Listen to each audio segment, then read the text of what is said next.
국회 패스트트랙 충돌 사건에 연루된 국민의힘 전현직 의원들이 1심에서 벌금형을 선고받았습니다. 네, 의원직 상실형은 없었습니다. 김광상 변호사와 함께 자세히 이야기 나눠보겠습니다. 어서 오십시오. 어서 오세요. 네, 안녕하세요. 그러니까 전원 벌금형 유죄를 선고받긴 했는데 또 모두 의원직 상실형은 면했습니다. 전체적으로 어떻게 보셨어요?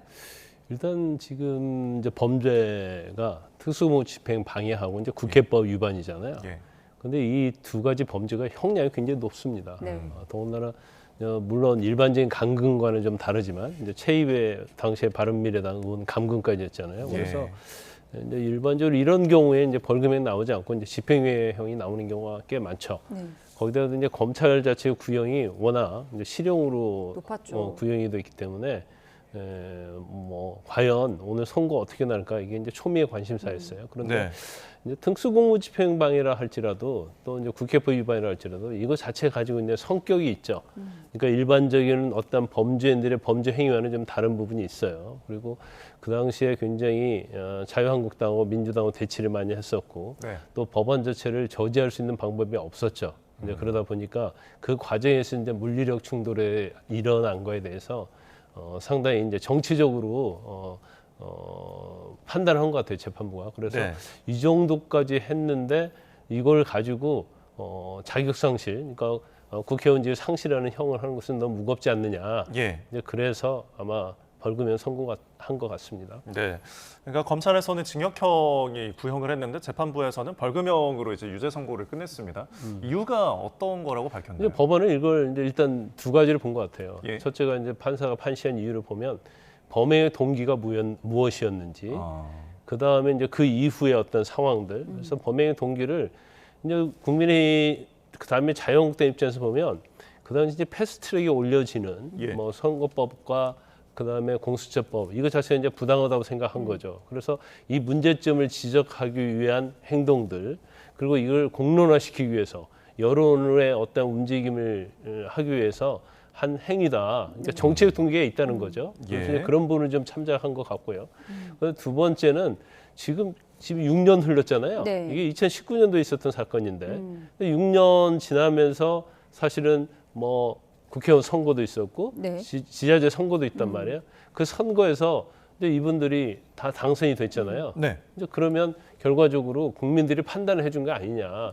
전에 이런 국회법이랄지 특수공무집행 방해했던 범죄를 저질렀어도 이 사람들은 국회에 나가야 한다고 해서 뽑아준 거기 때문에 이렇게 거기에 대해서 이제 심판을 받았다. 이렇게 재판부를 생각하고 있는 것 같습니다. 예. 처음에 2,400만 원 나경원 의원에게 벌금형이 선고됐다고 해서 의원직 상실형인 줄 알았더니 자세히 들여다보니까 이제 2천만 원과 400만 원이 이제 별도더라고요. 그 부분을 좀 설명을 해주시죠.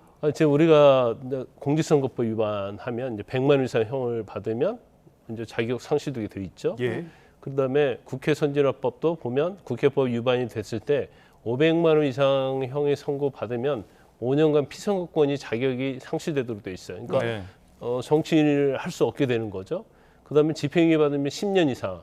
그래서 이러한 국회의원직 상실과 관련된 법 위반의 경우에는 일반 범죄하고 같이 재판을 받을 때는 이걸 나누어서 선고도 돼 있죠. 네. 그러니까 아마 좀 의아하셨을 거예요. 네. 아니 전체적으로 하나의 형을 선고하면 되지 왜 특수공무집행 방해하고 국회법을 나눠서 선고했을까? 예. 근데 전에도 아마 판사분들도 그런 걸 모르고 함께 선고한 경우가 있었어요. 그럼 저희가 그래가지고- 저렇게 표로 나누어서 그렇죠. 설명해 그래서 드리겠습니다. 파기되는 경우도 있었는데 예. 항소심에서 그런데 국회 선진화법이랄지 공직선거법 자체는 어떤 피선거권 자격권 가는 거기 때문에 예. 형을 선고할 때는 이제 나누어서 선고하도록 돼 있죠. 네. 지금 앞서서 그래픽 보여드렸지만 이제 형법도 지금 벌금형으로 나오긴 했는데 네. 그 국회법보다는 좀 많은 약이 나왔어요. 근데 형법에서도 의원직 상실 기준이 있잖아요. 그렇죠. 이제 일반 형사 범죄에서는 집행유예 이상 형을 받아야 돼요. 그러면 자격성이 상실되는데 피선거권이 5년, 10년 자격권 상실되는 건 없어요.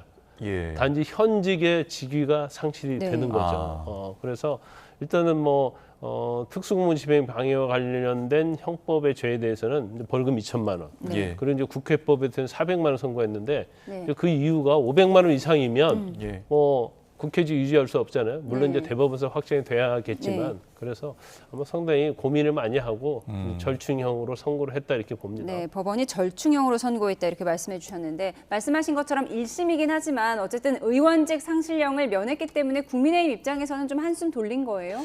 이게 사실은 검찰의 구형도 굉장히 높았고요. 네. 이게 굉장히 지금 뭐 6명인데 그저 이철규 의원만 구형을 벌금형 받았거든요. 네. 그러면 사실 그냥 일반적으로 생각하면 5명 정도가 500만 원 이상 국회법 그리고 특수공무원 집행 방해와 관련해서는 집행유예형을 받아버리면 5명이 사실은 국민의힘 국회의원들이 자기 상실될 수 있죠. 예. 대법원까지 가면. 그럼 지금 사실 국민의힘이 의석수가 한 107명 되지 않습니까? 예. 그럼 5명 저런 상태단 말이에요. 그리고 또 뭐 하다 보면 선거법 위반으로 자격을 잃는 그런 국회의원도 있을 수 있고 네. 이제 그렇기 때문에 또 추경 의원 곧 있으면 또 구속 여부가 결정이 되잖아요. 예. 그럼 100명 이하로 사실은 국회의원 수가 개헌 저지선이 예. 적어질 수 있죠. 예. 그러면 민주당에서 이제 개헌을 마음대로 할 수 있는 그런 여지가 생기는 거예요. 그래서 오늘 자체는 사실은 국민의 죄송합니다. 예.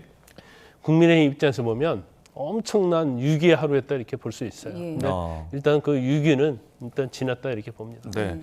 이 패스트트랙 사건이 6년 전에 국회에서 발생한 사건입니다. 지금 시간이 꽤 지났는데 이게 정확히 어떤 사건이었나요? 이제 2019년도에 이제 민주당 측 그리고 이제 정의당이랄지 뭐 바른미래당 이런 데서 그 공수처를 설립하려고 그랬죠. 그래서 공수처법을 만들고 그 다음에 또 공직선거법 중에서 이제 연동형 비례대표제. 네. 그게 이제 그거에 대해서 사실은 많은 뭐 단점이 있고 지적을 많이 했지만 그 당시에 소수 정당하고 같이 민주당이 같이 합쳐가지고 이 법을 통과시키려고 했어요. 예. 그래서 당시는 이제 당시에 국민의힘은 이제 공수처법을 완전 반대하고 있었죠. 예.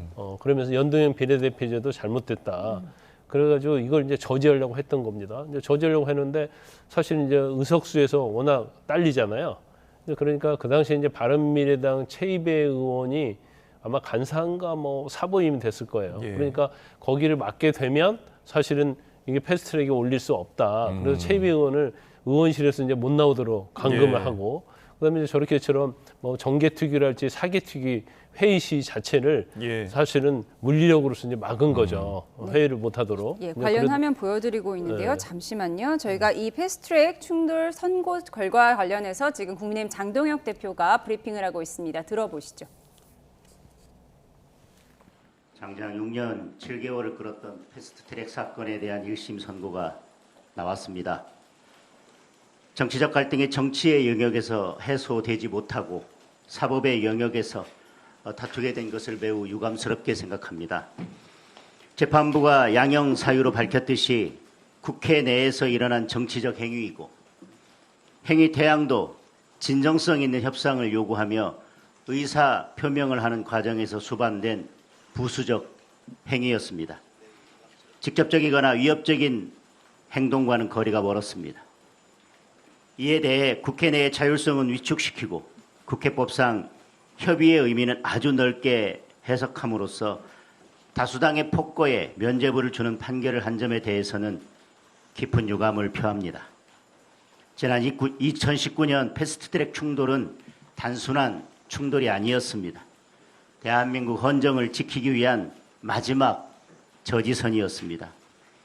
정치와 사법의 판도를 통째로 뒤흔든 중대 입법들을 당시 거대 여당은 소수 야당과 충분한 토론도 협의도 없이 힘으로 밀어붙였습니다.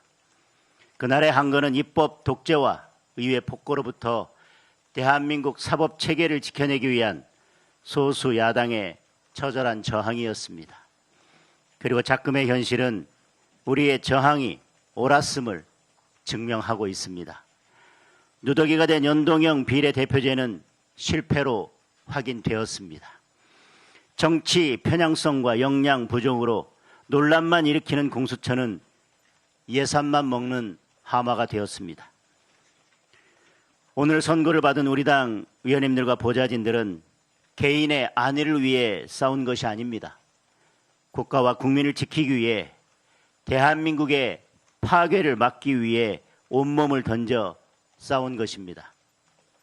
앞으로도 우리 국민의힘은 자유민주주의와 법치주의를 무너뜨리려는 세력에 맞서 대한민국을 지켜내겠습니다. 이상입니다.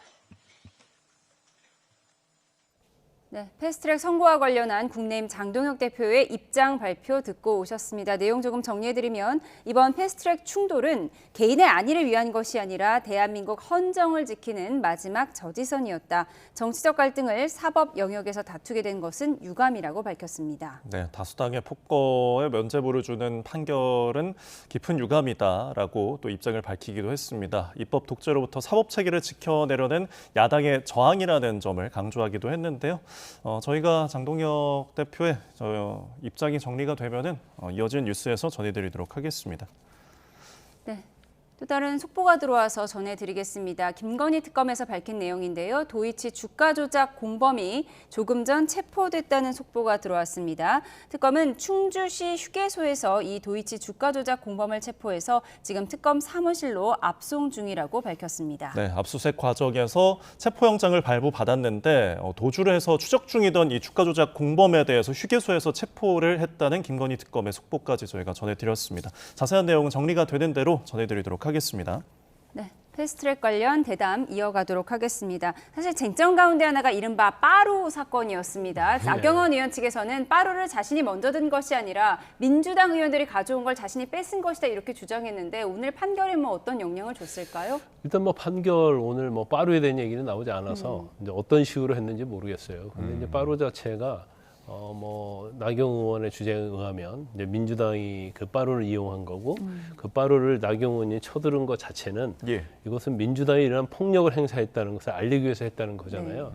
그런데 제가 볼 때는 이 빠루 자체를 가지고 실제로 어떤 유해를 가한다랄지 이제 그런 걸 안 하고 그냥 들어만 올렸기 때문에 우리가 이제 빠루 하면 그거에 대한 굉장히 나쁜 인식이 있잖아요. 이 사건의 상징처럼 돼버렸어요. 그렇죠. 이제 그렇기 때문에 이 사건에 있어서 본질적인과는 좀 다른 것 같아요. 단지 이걸 정치적으로 어떻게 보면 희화화해서 어떤 프레임을 좀 만든 게 아닌가 이제 그런 생각이 좀 들어요. 그래서 특수공무침해방해라는 것이 어떤 위험한 물건을 하는 경우랄지 여러 명이 같이 해서 공무를 방해하는 거기 때문에 빠루를 들든지 여러 명이 의원 여러 명이 공무 방해를 하면 그건 특수공무침해 방해돼요. 그러니까 범죄 행위는 거의 똑같은 건데 이거 자체가 그 당시에 방해하는 데는 거의 쓰이지 않는 걸로 보여요. 그러다 보니까 이 부분이 그렇게 이번 판결에 있어서 중요한 영향을 미치던지 그런 것은 아니다 이렇게 봅니다. 그런데 지금 저희가 앞서서 사건을 좀 정리를 했었지만 6년 만에 나온 선고라서 이게 좀 선고가 1심인데 많이 늦은 게 아니냐라는 관측도 있거든요. 국회 선진화법이 시행되고서 첫 적용 사례라서 늦은 걸까요? 일단 이제 원론적으로 말씀을 드리면 굉장히 피고인이 많죠. 국회의원만 해도 6명이고 또 보좌진까지 합치면 굉장히 인원수가 많고 거기에다가 또 국민의힘 의원만 있는 게 아니고 또 민주당 의원들도 한 10명 있잖아요. 그럼 한 30명 된단 말이에요. 그러면 사실 재판하기가 쉽지 않습니다. 왜냐하면 피고인별로 증거 동의 여부랄지 그다음에 증인이 나오면 또 다 신문을 해야 하고 이제 그러다 보니까 시간이 굉장히 많이 늦어졌다 이렇게 볼 수 있고 그다음에 이 사건 자체가 국회의원의 의원직을 유지를 하느냐 유지하지 못하느냐에 관련된 범죄 행위잖아요. 그러면 피고인인 정치를 하는 사람 입장에서 보면 어떻게든지 이 사건 자체를 어떻게 보면 지연시키는 전략을 할 수밖에 없어요. 그건 피고인으로서 당연한 권리이고 이제 그럴 수밖에 없다고 봅니다. 그러다 보니까 시간이 굉장히 많이 지연이 됐다 이렇게 볼 수 있습니다. 말씀하신 부분이요. 민주당 의원들도 지금 재판을 받고 있는데 박범계 의원 등 10여 명인데 정확한 혐의는 국민의힘 의원들과 조금 차이가 있다고요? 그렇죠. 여기는 국회 선진화법과 상관이 없어요. 공동 상해, 공동 폭행 이 정도고 거의 몸싸움이기 때문에 제가 볼 때는 죄가 인정이 되면 벌금형 정도 나올 건데 벌금형도 굉장히 금액이 이렇게 높지 않을 겁니다. 그래서 자격 상실과 관련돼서 형량이 선고될 가능성이 거의 없다. 더군다나 지금 국민의힘 의원들이 다 의원직을 유지하는 형을 선고받았잖아요.